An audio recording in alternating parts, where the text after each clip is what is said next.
Hola, ¿qué tal? Bienvenidos a Noticias Epoch Times en español. Les saluda Mayra Jaime. Hoy, 4 de junio. El presidente Biden tomó medidas enérgicas contra los cruces fronterizos ilegales y emitió una orden ejecutiva que permite a los funcionarios de inmigración deportar rápidamente a los inmigrantes ilegales, restringiendo su capacidad de solicitar asilo. Si los encuentros diarios entre los puertos de entrada superan los 2.500 en un lapso de 7 días, estos permanecerán bloqueados hasta que ese promedio diario se mantenga por debajo de 1.500 cruces por semana.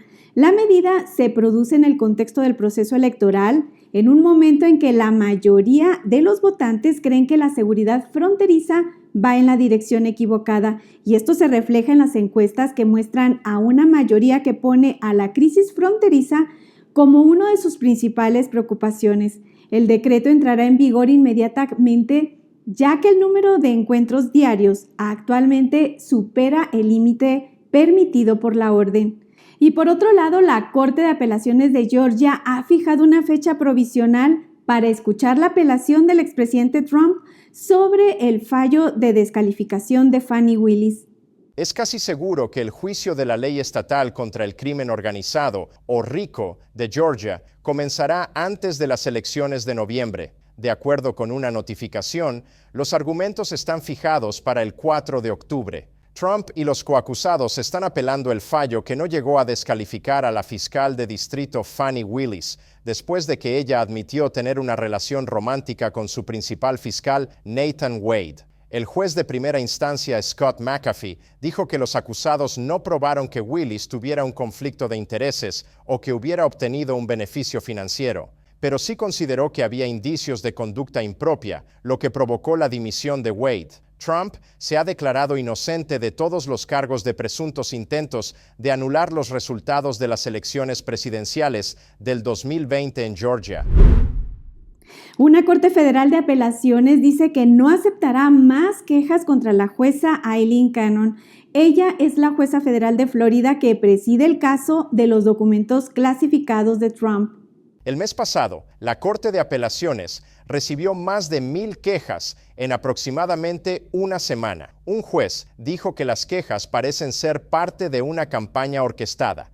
Cannon anunció el mes pasado que aplazaba indefinidamente el inicio del juicio. Un juez de la Corte de Apelaciones rechazó los esfuerzos por retirar a Cannon del caso. Fue nombrada jueza federal por Trump en 2020. Y hay un nuevo récord en la recaudación de fondos para el expresidente Trump. Su campaña y el Comité Nacional Republicano dicen que mayo ha sido el mejor mes y que ya han recaudado hasta el momento más de $140 millones. Más de un tercio de ese monto se recaudó en línea en un periodo de 24 horas. Esto después de que un jurado de Nueva York declaró culpable al expresidente de múltiples delitos. La campaña dice que se hicieron más de 2 millones de donaciones durante el mes. Fue la primera donación política del año para una cuarta parte de esos donantes.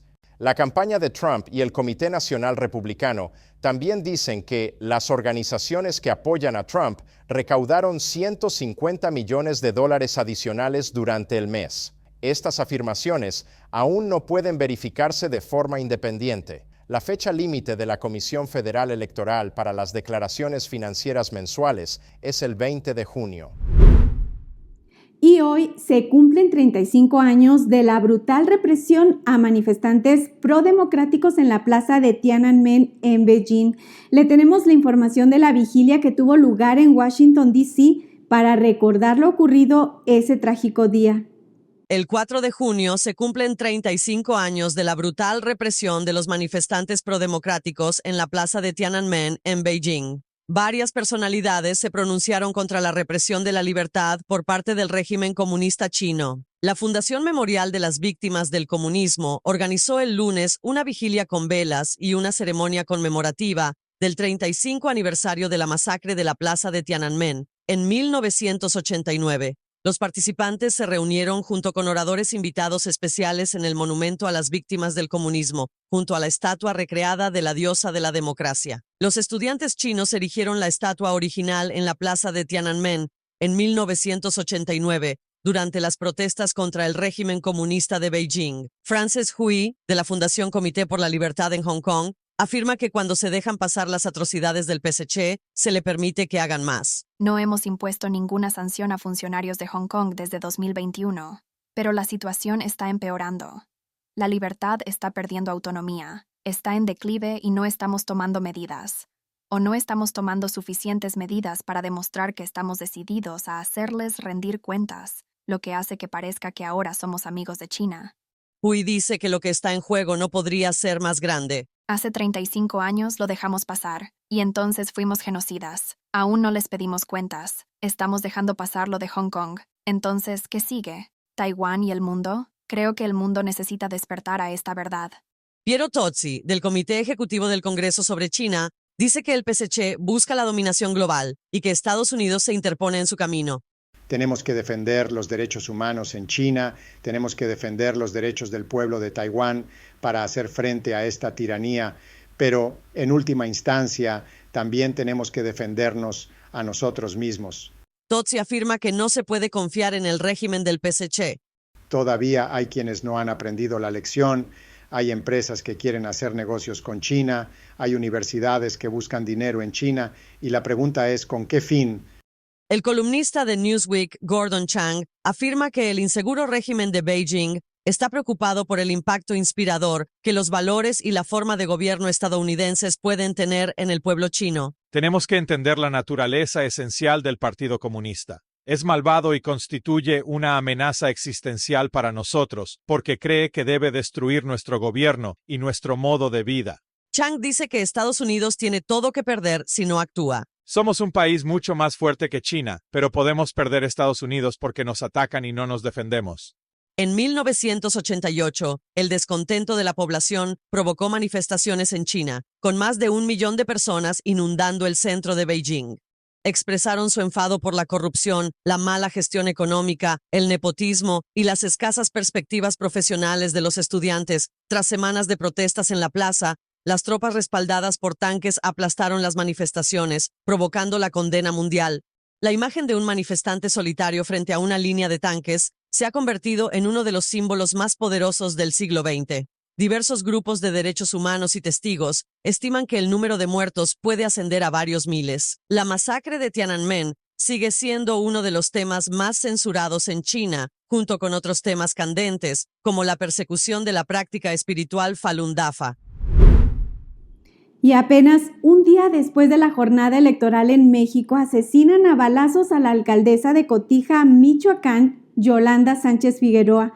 Tomemos en cuenta que Cotija y el estado mexicano de Michoacán es una zona con fuerte presencia de los cárteles de Jalisco Nueva Generación, los Viagras y los Reyes. La noche del 3 de junio, la alcaldesa de Cotija, Yolanda Sánchez Figueroa, y su escolta fueron asesinados a balazos cuando ambos caminaban en plena calle. Según la Fiscalía de Michoacán, les dispararon desde una camioneta blanca en movimiento. Ambos murieron luego de ser trasladados a un hospital donde recibieron atención médica. El gobierno de Michoacán condenó el homicidio y escribió en X que se ha desplegado un operativo de seguridad coordinado con instancias federales para dar con los responsables del hecho. A la condena se sumó el comité del Partido Acción Nacional en Michoacán, en el que militaba Sánchez. El comité calificó el homicidio como cobarde y pidió que no quede en la impunidad. Sánchez había acaparado la atención pública nacional cuando fue secuestrada en septiembre pasado. Se le privó de su libertad durante 3 días y luego fue liberada. En entrevista con Cuadratín, Sánchez relató que aunque no la lastimaron físicamente durante el secuestro, le hicieron peticiones que, aunque no eran ilegales, estaban fuera de sus manos. Otro político víctima del crimen en Cotija es el regidor Arnulfo García Figueroa, quien desapareció el 7 de marzo y aún no ha sido localizado. Y en plena campaña electoral, el pasado 28 de mayo, un grupo armado realizó un tiroteo durante el cierre de campaña de la candidata a alcaldesa de Cotija, Estrella Mendoza Méndez, quien representa a los partidos de Morena PT y Partido Verde. Y le dejo las recomendaciones de lectura de nuestros artículos de Epoch Times en español en la descripción de este video. Gracias por acompañarnos, soy Mayra Jaime y nos vemos mañana.